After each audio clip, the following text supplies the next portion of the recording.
या देवी सर्वभूतेषु मां शक्तिरूपेण संस्थिता नमस्तस्यै नमस्तस्यै नमस्तस्यै नमो नमः। ओम भूर्भुवस्वः दुर्गादेव्यै नमः। बोलिए दुर्गा मात की जय। आप सभी भक्तों को नवरात्रि की ढेरों शुभकामनाएं। प्रिय भक्तों, आज प्रथम नवरात्रि है और आज से हम आरंभ करेंगे दुर्गा सप्तशती पाठ। दुर्गा सप्तशती के 13 अध्याय हैं जो हम आने वाले 8 दिन में पूर्ण करेंगे।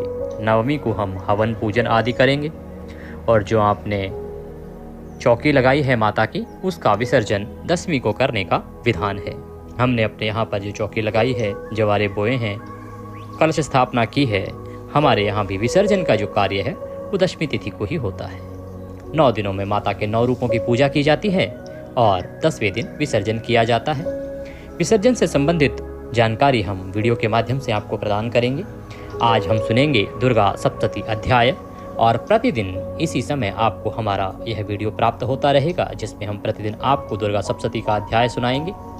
दुर्गा सप्तशती में क्योंकि 13 अध्याय हैं और ये हमें 8 दिन में पूरे करने हैं, तो उसमें किसी दिन 2 अध्याय होंगे, किसी दिन 1 अध्याय होगा। इस प्रकार से हम इसको पूर्ण करेंगे। आज प्रथम दिवस है। प्रथम दिवस पर हम 2 अध्याय पढ़ेंगे और सर्वप्रथम माता को स्मरण करते हुए हम निवेदन करेंगे माता से, और इसकी जो महिमा है दुर्गा सप्तशती की, वह सर्वप्रथम आपके साथ साझा करेंगे और महिमा के बाद हम पाठ आरंभ करेंगे। जब भी हम दुर्गा सप्तशती सुनेंगे तो उसमें उसकी महिमा का ज्ञान होना आवश्यक है, इसीलिए आरंभ करने से पहले उसकी महिमा को समझना अनिवार्य है। आइए पहले आरंभ करते हैं और फिर हम अध्याय आरंभ करेंगे। आप प्रतिदिन सुनना ना भूलिए दुर्गा सप्तशती।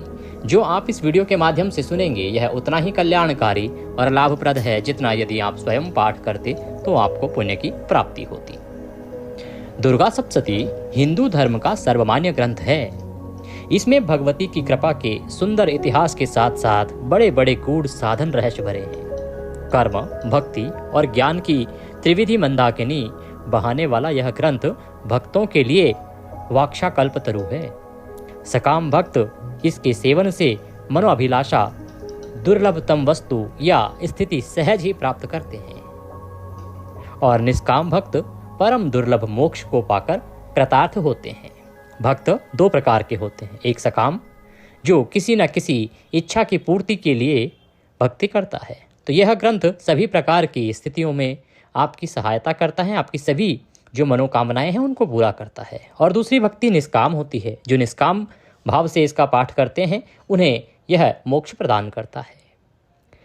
राजा सुरत से महर्षि मेधा ने कहा था, तामुपहि महाराज शरणम परमेश्वरीम। महाराज, आप उन्हीं भगवती परमेश्वरी की शरण में जाइए, उन्हीं की शरण ग्रहण कीजिए। वे आराधना से प्रसन्न होकर मनुष्यों को भोग, स्वर्ग, अपुनरावर्ती मोक्ष प्रदान करती हैं। इसके अनुसार आराधना करके ऐश्वर्यकामी राजा सुरत ने अखंड साम्राज्य प्राप्त किया तथा वैराग्यवान समाधि वैश्य ने दुर्लभ ज्ञान के द्वारा मोक्ष की प्राप्ति की थी। अब तक इस आशीर्वाद रूप मंत्रमय ग्रंथ के आश्रय से न मालूम कितने अर्थार्थी, जिज्ञासु तथा प्रेमी भक्त अपना मनोरथ सफल कर चुके।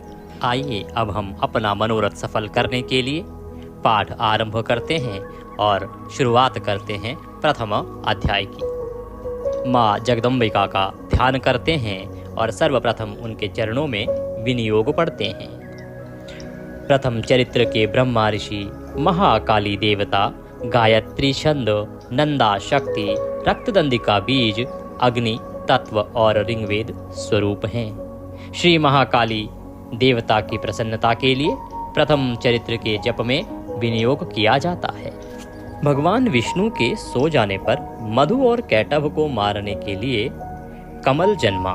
ब्रह्मा जी ने जिनका स्तवन किया था, उन महाकाली देवी का मैं सेवन करता हूँ।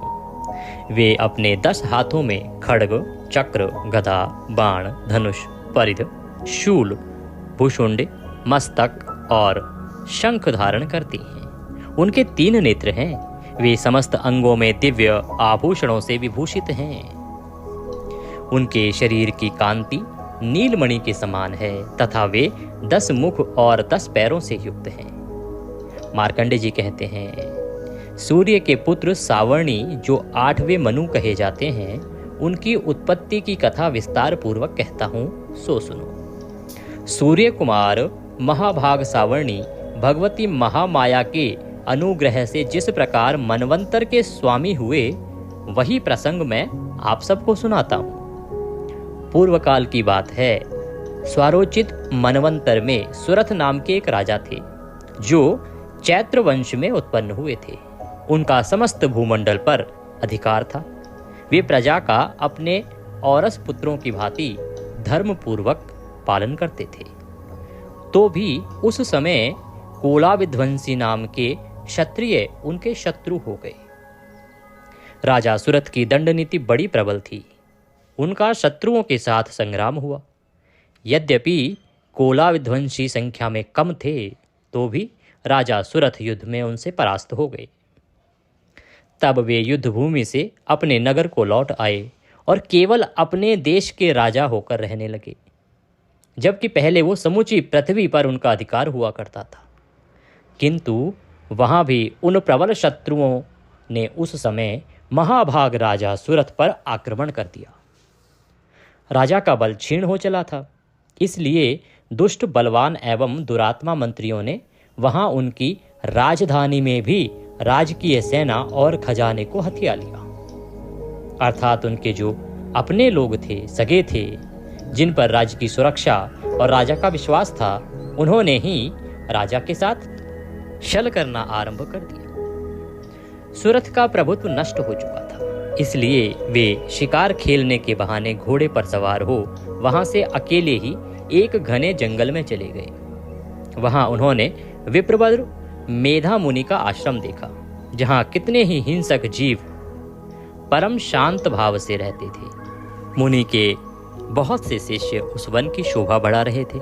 वहां जाने पर मुनि ने उनका सत्कार किया और वे उन मुनि श्रेष्ठ के आश्रम पर इधर उधर विचरते हुए कुछ काल तक रहे। फिर ममता से आकृष्ट चित्त होकर वहां इस प्रकार चिंता करने लगे, पूर्व काल में मेरे पूर्वजों ने जिसका पालन किया था, वही नगर आज मुझसे रहित है।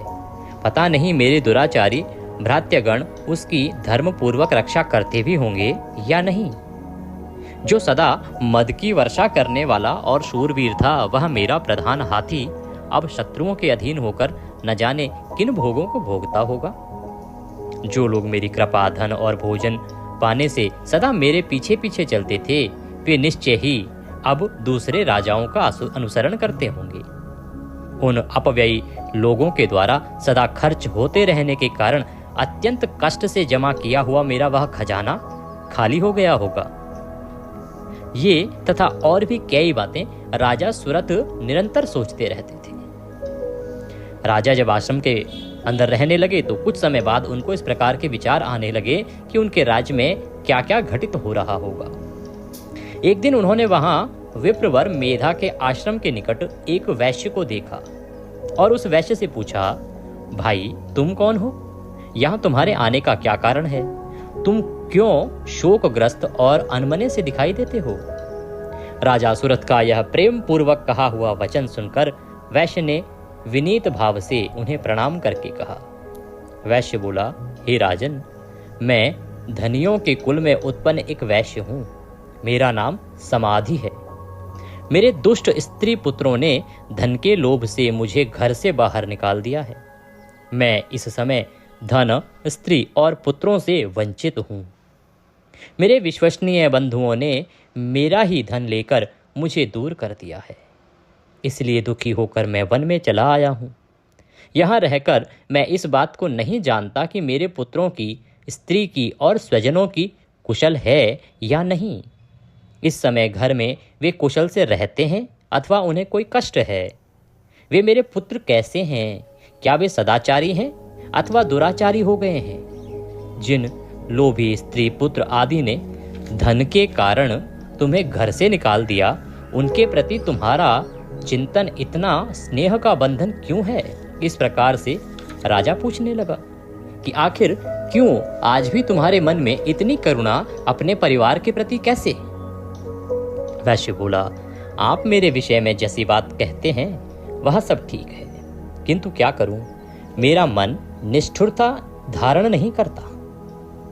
जिन्होंने धन के लोभ में पड़कर पिता के प्रति स्नेह, पति के प्रति प्रेम तथा आत्मीय जन के प्रति अनुराग को तिलांजलि दे दी, मुझे घर से निकाल दिया है, उन्हीं के प्रति मेरे हृदय में इतना स्नेह है, इतना प्रेम है। महामते, गुणहीन बंधुओं के प्रति भी जो मेरा चित्त इस प्रकार प्रेम मग्न हो रहा है, यह क्या है? इस बात को मैं जानकर भी नहीं जान पाता। उनके लिए मैं लंबी सांसें ले रहा हूँ और मेरा हृदय अत्यंत दुखित हो रहा है। उन लोगों में प्रेम का सर्वथा अभाव है, तो भी उनके प्रति जो मेरा मन निष्ठुर नहीं हो पाता, इसके लिए क्या करूं? मार्कंडेय जी कहते हैं कि हे ब्राह्मण, तदंतर राजाओं में श्रेष्ठ सुरथ और वह समाधि नामक वैश्य दोनों साथ साथ मेधा मुनि की सेवा में उपस्थित हुए और उनके साथ यथा योग्य न्यायानुकूल विनयपूर्ण वार्तालाप करके बैठे। तत्पश्चात वैश्य और राजा ने कुछ वार्तालाप आरंभ किया।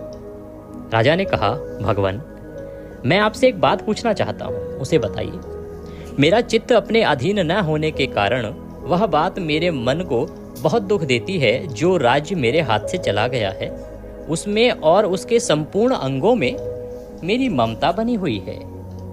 मुनिश्रेष्ठ, यह जानते हुए भी कि वह अब मेरा नहीं है, अज्ञान की भांति मुझे उसके लिए दुख होता है। यह क्या है? ऐसा क्यों होता है? इस प्रकार राजा ऋषिवर से पूछने लगे। इधर यह वैश्य भी घर से अपमानित होकर आया है। इसके पुत्र, स्त्री और भ्रात्यों ने इसे छोड़ दिया है। स्वजनों ने भी इसका परित्याग कर दिया है, तो भी यह उनके प्रति अत्यंत हार्दिक स्नेह रखता है। इस प्रकार यह तथा मैं दोनों ही बहुत दुखी हैं। जिसमें प्रत्यक्ष दोष देखा गया है, उस विषय के लिए भी हमारे मन में ममता जनित आकर्षण पैदा हो रहा है। महाभाग, हम दोनों समझदार हैं, तो भी हम में जो मोह पैदा हुआ है, ये क्या है? विवेक शून्य पुरुष की भांति मुझ में और इसमें यह मूढ़ता प्रत्यक्ष दिखाई देती है। इस प्रकार जब राजा ने पूछा तो ऋषि बोले, हे महाभाग, विषय मार्ग का ज्ञान सब जीवों को है। इसी प्रकार विषय भी सबके लिए अलग अलग है। ऋषि कहते हैं कि जो विषय है उसके बारे में ज्ञान सबको होता है, परंतु विषय जो है ना, उसके प्रकार भी सबके लिए अलग अलग प्रकार के होते हैं। कुछ प्राणी दिन में नहीं देखते, दूसरे रात में नहीं देखते, तथा कुछ जीव ऐसे हैं जो दिन और रात्रि दोनों में बराबर देखते हैं। यह ठीक है कि मनुष्य समझदार होते हैं, किंतु केवल वे ही ऐसे नहीं होते। पशु, पक्षी और मृग आदि सभी प्राणी समझदार होते हैं। मनुष्यों की समझ भी वैसी ही होती है जैसी उन मृग और पक्षियों की होती है, तथा जैसी मनुष्यों की होती है वैसी ही उन मृग और पक्षी आदि की होती है। यह तथा अन्य बातें भी प्राय दोनों में समान ही हैं। समझ होने पर भी इन पक्षियों को तो देखो, ये स्वयं भूख से पीड़ित होते हुए भी मोहवश बच्चों की चोंच में कितने चाव से अन्न के दाने डाल रहे हैं। हे नरश्रेष्ठ, क्या तुम नहीं देखते कि ये मनुष्य समझदार होते हुए भी लोभवश अपने किए हुए उपकार का बदला पाने के लिए पुत्रों की अभिलाषा करते हैं? यद्यपि उन सब में समझ की कमी नहीं है, तथापि वे संसार की स्थिति अर्थात जन्म मरण की परंपरा बनाए रखने वाले भगवती महामाया के प्रभाव द्वारा ममता में भंवर से युक्त मोह के गहरे गर्त में गिराए गए हैं। ऋषिवर कहते हैं कि ये तो आदि देवी भगवती की माया है, जिसके कारण मनुष्य इस प्रकार का व्यवहार करता है। इसलिए इसमें आश्चर्य नहीं करना चाहिए। जगदीश्वर भगवान विष्णु की योग निद्रा रूपा जो भगवती महामाया हैं, उन्हीं से यह जगत मोहित हो रहा है। वे भगवती महामाया देवी ज्ञानियों के भी चित्त को बलपूर्वक खींचकर मोह में डाल देती हैं। ऋषिवर कहते हैं कि ये केवल साधारण मनुष्यों के लिए नहीं है।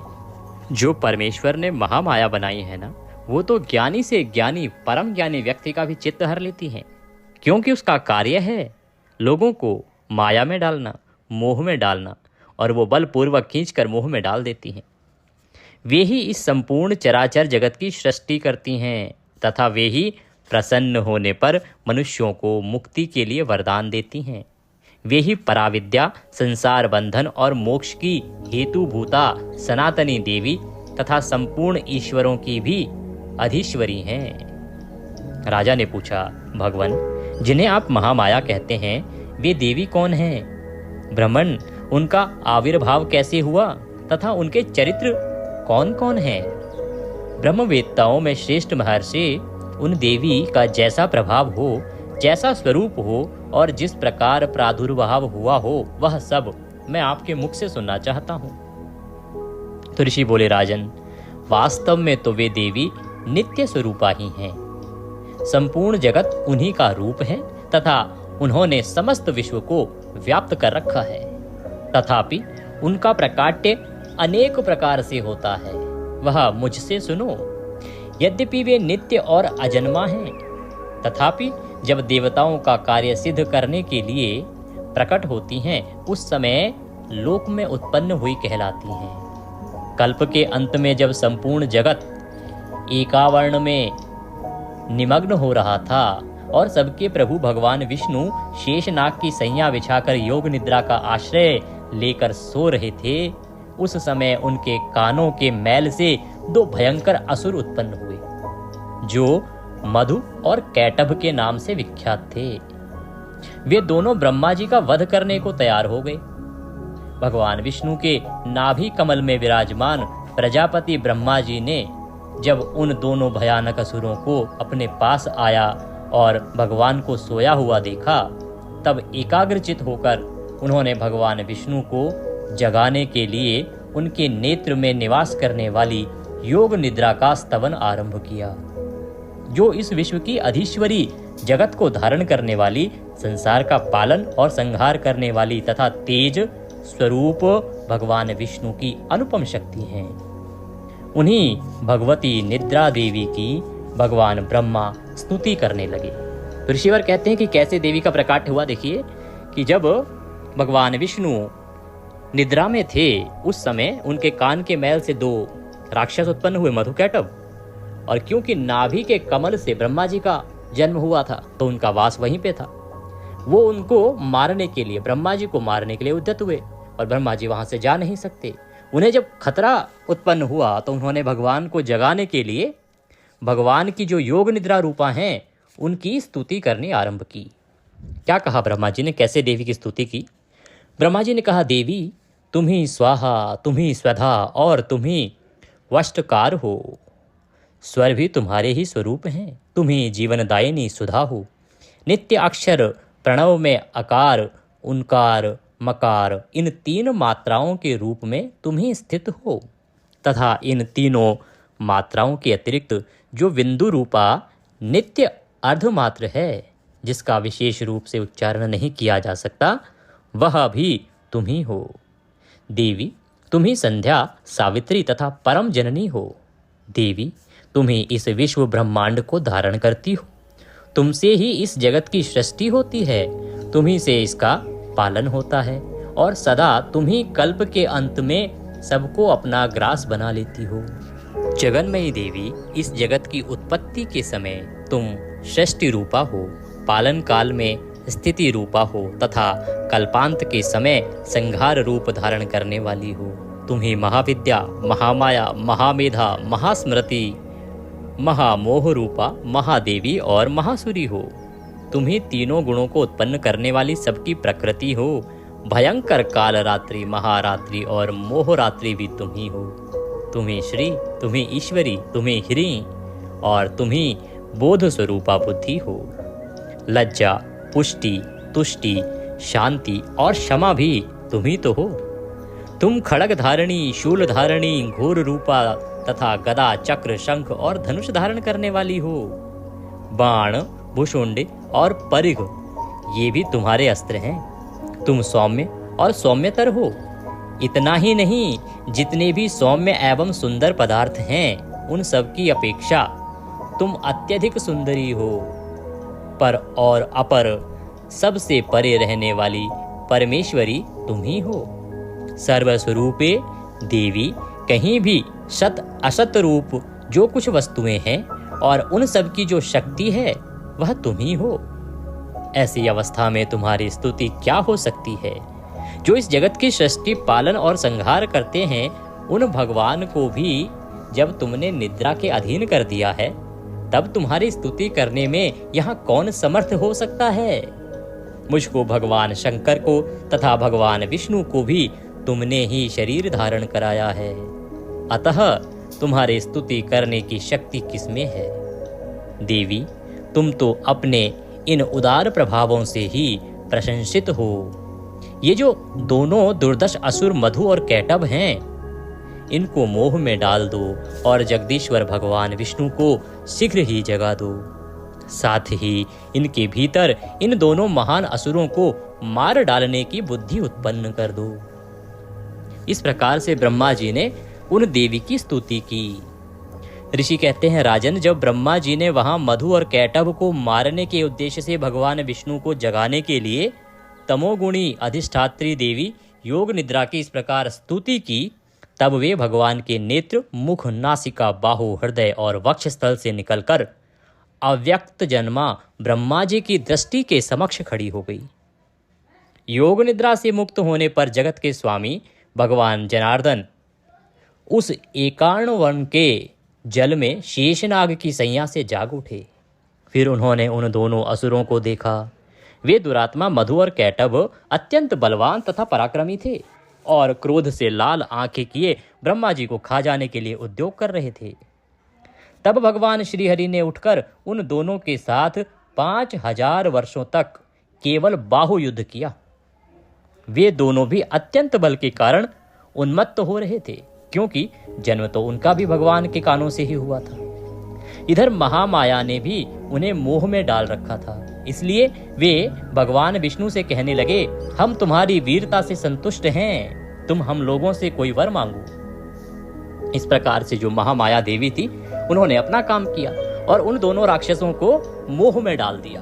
अहंकार आ गया उनके अंदर और वो भगवान विष्णु से कहने लगे कि हम तुम्हारे इस बल कौशल से प्रसन्न हैं, वर मांगो। श्री भगवान बोले, यदि तुम दोनों मुझ पर प्रसन्न हो तो अब मेरे हाथ से मारे जाओ। बस इतना सा ही मैंने वर मांगा है, यहाँ दूसरे किसी वर से क्या लेना देना है। ऋषि कहते हैं, इस प्रकार धोखे में आ जाने पर जब उन्होंने संपूर्ण जगत में जल ही जल देखा, तब कमल नयन भगवान से कहा, जहाँ पृथ्वी जल में डूबी हुई ना हो, जहाँ सूखा स्थान हो, वहीं हमारा वध करो। ऋषि कहते हैं, तब तथास्तु कहकर शंख, चक्र और गदा धारण करने वाले भगवान ने उन दोनों के मस्तक अपनी जंघा पर रखकर चक्र से काट डाले। इस प्रकार ये देवी महामाया ब्रह्मा जी की स्तुति करने पर स्वयं प्रकट हुई थी। अब पुनः तुमसे उनके प्रभाव का वर्णन करता हूँ, वह सुनो। इस प्रकार मार्कंडेय पुराण में सावर्णिक मनवंतर की कथा के अंतर्गत देवी महात्म्य में मधु कैटभ वध नामक दुर्गा सप्तशती पहला अध्याय पूरा हुआ। बोलिए दुर्गा मात की जय, बोलिए जगदम्बा भवानी की जय। तो प्रथम अध्याय आज हम करेंगे, द्वितीय अध्याय आज नहीं करेंगे, क्योंकि द्वितीय अध्याय करेंगे तो आज और अधिक समय लग जाएगा। इसके बाद और भी बहुत से पाठ करने हैं। अभी दुर्गा सप्तशती के बाद हमें दुर्गा कवच भी पढ़ना है, तो आज हम प्रथम अध्याय पर ही विश्राम करेंगे। कल हम सुनेंगे द्वितीय और तृतीय अध्याय। कारण ये भी है कि तीसरा नवरात्रा जो है वो शॉर्ट हो गया है, तृतीया तिथि का क्षय हो गया है, इसका आप विशेष ध्यान दीजिएगा। आज लेते हैं विश्राम। माता सब पर कृपा करें। जय माता दी।